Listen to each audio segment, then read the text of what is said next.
দেখুন, ক্যাম্পাসগুলোতে আসলে বর্তমান সময়ে আপনি জানেন যে ৫ই আগস্টের পরবর্তী সময়ে পরিবর্তিত রাজনীতিতে আপনার যেই ধারা প্রচলিত হয়েছে সেই প্রচলনাতে বাংলাদেশ জাতীয়তাবাদী ছাত্রদল সকলকে ডেকে এনে অনুপ্রেরণা দিয়ে এবং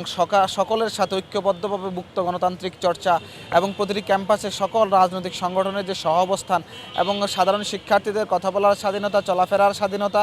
এবং শিক্ষার মানোন্নয়ন, শিক্ষার পরিবেশ বজায় রাখার জন্য ছাত্রদলের অনেকগুলো উদ্যোগ গ্রহণ করেছে। আপনারা জানেন ৫ আগস্টের পরে যেই মব কালচারের সৃষ্টি হয়েছে তারই কিছু ধারাবাহিকভাবে আমরা মব কালচারের ব্যাপারে সরকার জিরো টলারেন্স বলেছে, কিন্তু ক্যাম্পাসগুলোতে এখন আমরা দেখতে পাচ্ছি সেই অতীতের যারা ৫ আগস্টের পরবর্তী সময়ে এবং নির্বাচনের পূর্ববর্তী সময়ে মব করে বিভিন্ন ধরনের তাদের নিজেদের স্বার্থ হাসিল করত, সেই কাজগুলো কিন্তু এখন চলমান রয়েছে। তাছাড়া বিগত সময়গুলোতে আপনি দেখেন জামাতের বিভিন্ন নেতাকর্মীর বিরুদ্ধে যখন সারা বাংলাদেশে ধর্ষণ এবং আদার্স ঘটনা অহরহ ঘটছে এবং ছাত্র শিবিরের নেতাকর্মীদের সাথে তাদের নিজেদের কাছ থেকে মানে যে সমকামিতার অভিযোগ আসছে, এই বিষয়গুলোকে অন্যদিকে মোড় নেওয়ার জন্য কিন্তু আপনার এই ক্যাম্পাসগুলোকে উত্তপ্ত করার প্রচেষ্টা চলছে। সুতরাং আমরা যদি মনে করি যে ক্যাম্পাসে 12ই ফেব্রুয়ারির পরে প্রতিটি রাজনৈতিক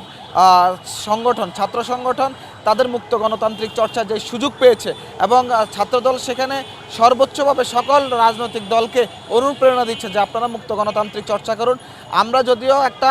ছাত্র সংগঠন যারা রাষ্ট্র পরিচালনার দায়িত্বে আছে আমাদের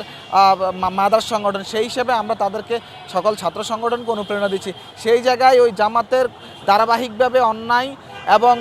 আপনার ছাত্র শিবিরের ধারাবাহিকভাবে অন্যায় এইসব খাতকে অন্যদিকে মোড় নেওয়ার জন্য তারা এখন নতুন করে আবারও মব সৃষ্টি করে ক্যাম্পাসগুলোতে অস্থিতিশীল করার চেষ্টা করছে। তো বাংলাদেশ জাতীয়তাবাদী ছাত্রদল যেই কোনো সংগঠনের যেই কোনো অস্থিতিশীল পরিস্থিতি সৃষ্টি করার ক্ষেত্রে অবশ্যই প্রতিবন্ধকতা তৈরি করবে, কারণ ক্যাম্পাসগুলোতে শিক্ষার্থীদের জন্য শিক্ষার পরিবেশ, শিক্ষার মানোন্নয়ন এবং শিক্ষার্থী বান্ধব ক্যাম্পাস গড়ার জন্য বাংলাদেশ জাতীয়তাবাদী ছাত্রদল দৃঢ় সংকল্পবদ্ধ এবং প্রতিজ্ঞাবদ্ধ। আগামীর রাজনীতিতে সুন্দর সমৃদ্ধ বাংলাদেশ বিনির্মাণে বর্তমান রাষ্ট্রপ্রধানের যেই রাষ্ট্র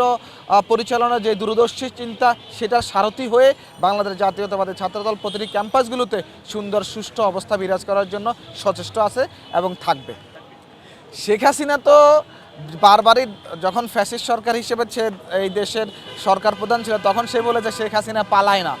এখন সে বলছে সে ফিরে আসবে। এর আগেও কয়েকবার বলছে টুস করে চলে আসবে। এই ধরনের কথাবার্তার আসলে কোনো ভিত্তি নেই। আমরাও চাই শেখ হাসিনা আসুক, তার বিচারের অপেক্ষায় আছি। সে এত গণহত্যা চালিয়েছে, এত মানুষকে পঙ্গু বানিয়েছে, এত গুম খুন নির্যাতন নিপীড়ন করে বিরোধী মতের সকল নেতাকর্মীকে যেই পরিমাণ নির্মম অত্যাচার চালিয়েছে, সে অত্যাচারীর অবশ্যই দেশে এনে শাস্তির আওতায় হবে। তাকে ওই এয়ারপোর্টে খুঁজে পাওয়া যাবে কিনা আমার সন্দেহ আছে, কারণ সাধারণ মানুষ তাকে যেভাবে 5ই আগস্টে বাংলাদেশ থেকে বিতাড়িত করেছে, এখন যদি সে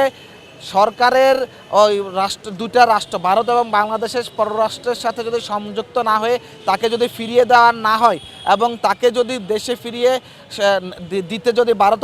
অপারগতা প্রকাশ করে, কিন্তু শেখ হাসিনা যদি নিজে আসে, অবশ্যই তাকে ফাঁসির কাস্টে ঝুলানোর সুযোগ হয়তো জনগণ দিবে না, তার চুলও পাওয়া যাবে না বলে আমি মনে করি। সুতরাং তার দেশে আসার সুযোগ তো অবশ্যই আইনি প্রক্রিয়ার মাধ্যমে হবে, কারণ অলরেডি সে মৃত্যুদণ্ডপ্রাপ্ত আসামি এবং সে যখনই এই বাংলাদেশের মাটিতে পা রাখবে তখনই তাকে ফাঁসির কাস্টে যেতে বাধ্য করা হবে এবং তার ফাঁসি হবে এবং এই দেশে তার বিচার নিশ্চিত করা হবে।